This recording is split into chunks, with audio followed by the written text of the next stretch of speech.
Man, this Julio case just entered a whole new chapter.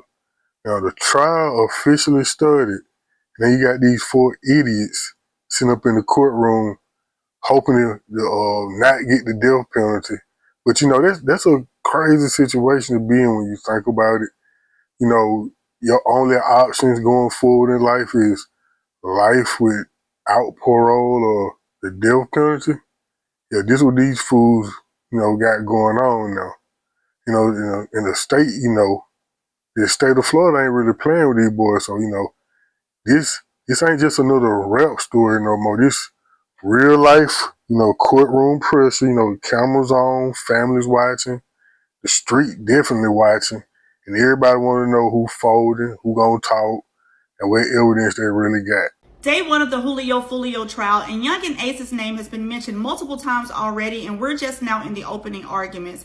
Now, so far, the prosecutors have concluded their opening statements where they basically gave a rundown of what they say allegedly happened to Julio Foolio leading up to his death. Now, Julio Foolio, whose real name is Charles Jones, had left Jacksonville, Florida to head to Tampa, Florida to celebrate his birthday, where he had some performances lined up.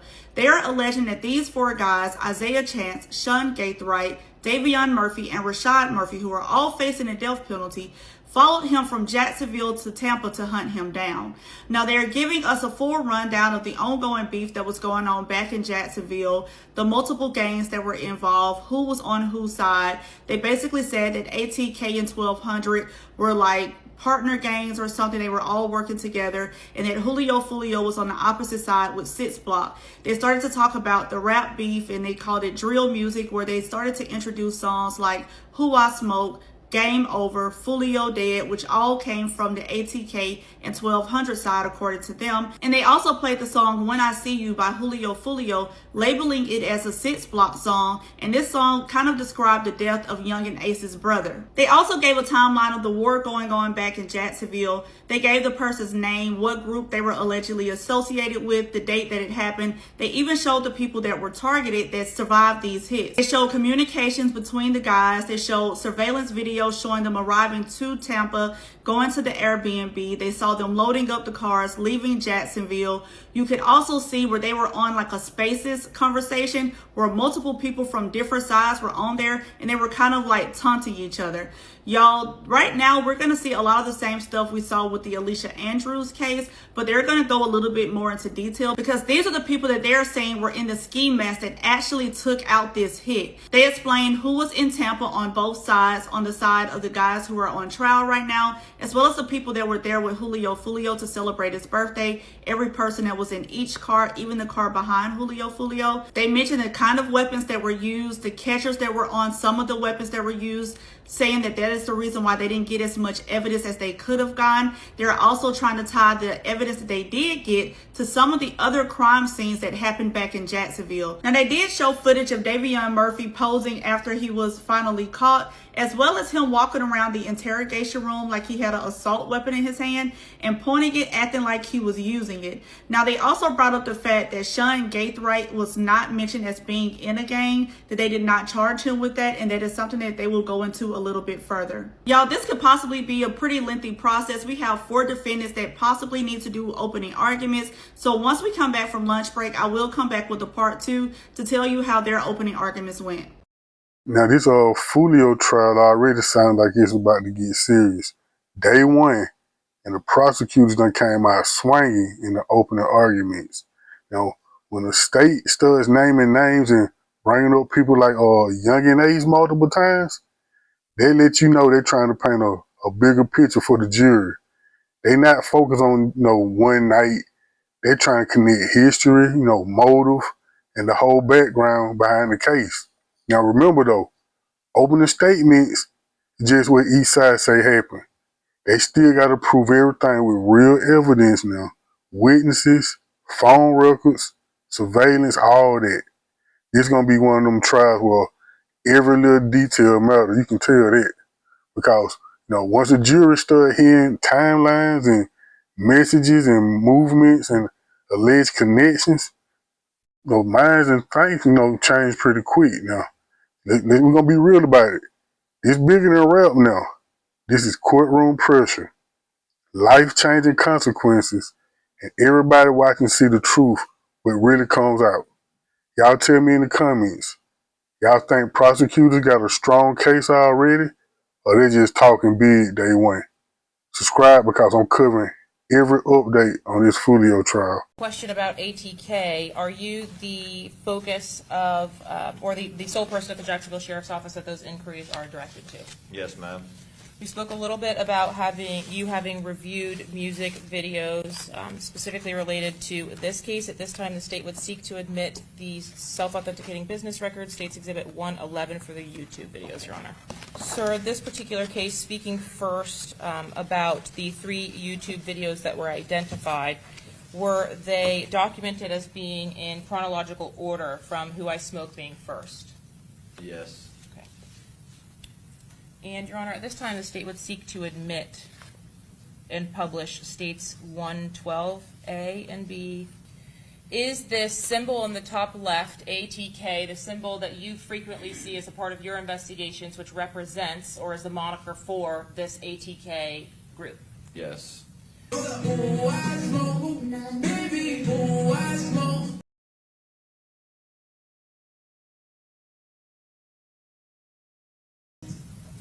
You mentioned a part of your duties and responsibilities include reviewing these videos and deciphering the lyrics. Is that correct? Yes, ma'am. Specifically in the Who I video, if I could direct your attention to the last line on the slide of the lyrics that were provided.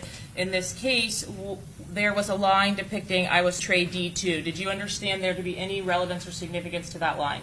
Yes, We ma'am. see several individuals that are at least named in the video. So in looking at the last line of this current slide, no hospital gang boy, that line, do you see that, sir? Yes. Could you describe for the jury what no hospital gang means? That's the name of their group. Whose group? It would be like a spin-off of ATK. More specifically, in this song, there is a line referring to Houston. Is that the actual city or an individual? That's the city. What is it that you know about Houston that was relevant in your review of this particular video? So he says he was lurking on his page, which means he was watching his page, his social media page. He called him lacking in Houston. Man, this Foolio trial getting deeper by the day. Now the courtroom just heard new details, and it sounded like prosecutors, trying to build a powerful timeline for the jury. They laying out what they believe really happened. Now, step by step, showing movements, locations, how everything allegedly led up to that deadly night in Tampa. Now, this where the trial gets real serious. It's one thing to hear rumors online. It's another thing when evidence started being presented in front of a jury. That's when people start looking at the case a little different. Defense lawyers still got their turn, though. They're going to challenge witnesses, challenge evidence, and try to create doubt any way they can. Because in the case this big, one weak link can change everything. But from what I'm seeing right now, both sides know the whole world watching this one. And let's keep it real. Situations like this one show how fast street drama can turn into life sentences and courtroom battles. Now, y'all let me know in the comments. After seeing this in the court right now, y'all think the prosecution building a strong case or not? Because I'm covering, I'm covering everything. So, subscribe to the channel. I'm gonna keep y'all updated. And a Davion Murphy, and I ask you all to please make sure that you keep those names separate throughout these proceedings. The court will instruct you at the close of all the evidence that you will have to make a decision based on individual facts or lack thereof as to each, and I'm concerned for Davion that the name Murphy may be brought up and there may be some confusion as to which Murphy. So please keep that in your mind. So what are the facts of this case that the state outlined for 3 hours? And that is, we'll agree that on June 23rd, 2024, Charles Jones, known as Julio Foolio, was in fact shot and killed at the Home 2 Suites in Tampa, Hillsborough County, Florida. As a result of that homicide, 5 people were originally charged: Isaiah Chant, Sean Gathright, Rashad Murphy, Alicia Andrews, and Davion Murphy. That's why we're here, okay? And what was the motive for that homicide? The state alleges that it was a gang war. Facts of this case that the state outlined for 3 hours, and that is, we'll agree that on June 23rd, 2024, Charles Jones, known... Yo, this guy's crazy. This guy's cracking jokes and opening statements. The jury's in the room. I don't know what, I look like, he's writing a note or he's reading a note. I think he might forget that he needs to have some etiquette or courtroom etiquette. It's the reason why you're wearing the suit. It's the reason why you got, you got your look together to be presentable and to look like someone that's not capable of doing the crime. Why, during opening statements, would you now start to, crack jokes? It's the same type of demeanor we seen with the girl. She was playing with her hair. She started laughing at a few things. She was chuckling. I think these are bad body languages by someone who's facing the rest of their life in prison. But I'm going to be honest with you. These guys, they kind of come across to me as, it's all going to come out in sentencing if they get found guilty. Like, no judge is going to, it automatically carries life anyway, but no judge is going to have any type of leniency on these guys when you're kind of like laughing and, you're like mocking the process a bit, or at least not understand the seriousness of the moment, right? You're facing life. This is opening statements. At least look concerned, look engaged. If you can't control your facial movements or your laughter, bro, just keep your head down. You get what I'm saying? Right? Just don't do what this guy's doing. As Julio. That's Mr. Murphy. When he was arrested, you will see tattoos. You see many on his neck and chest. He has a 1200 tattoo on the back of his neck. He has the name of people from 1200 who have been murdered tattooed on his body. And in this video, you will clearly see in the evidence Mr. Davion Murphy taking full credit for his role in this shooting.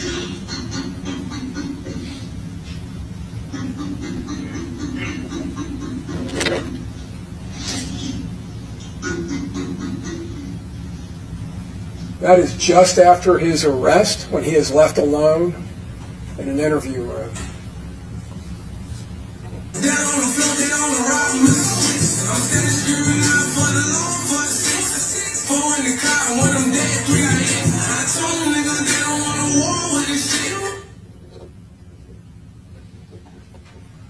So you hear him mentioning Mr. Six. That is Charles Jones. The Don Julio you keep seeing, the tequila, again, that is a diss against Charles Jones, whose rap name was Julio Foolio.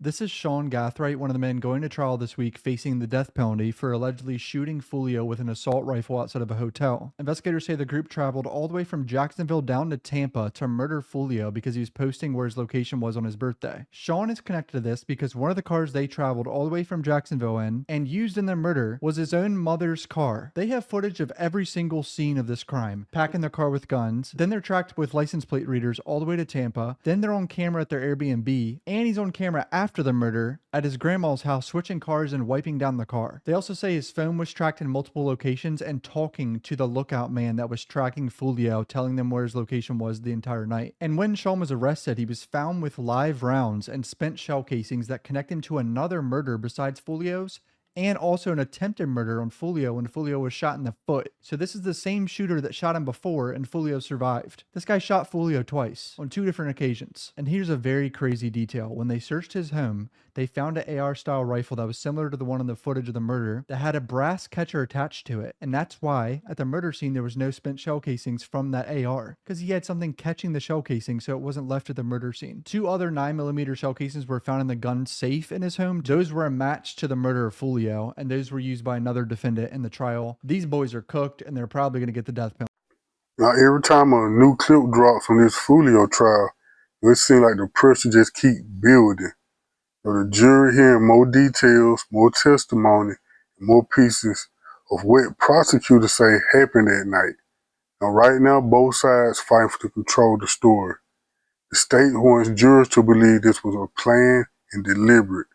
The defense is trying to slow all that down and create doubt. That's how these big cases go. And this is the part people online don't understand. Trials aren't won on social media. They're won with evidence, witnesses, timelines, and what a jury believes beyond a reasonable doubt. So while the internet picking sides inside the courtroom, every word matters. One witness can shift the room. One contradiction can change everything. This case bigger than music now. It's about consequences, decisions, and what happens when street issues end up in front of a judge. Y'all tell me what y'all think after seeing this clip. Is the prosecution looking strong, or the defense got a real chance to beat parts of this case? Drop your thoughts below. Hit subscribe, stay locked in, because I'm covering every Julio trial update that happens.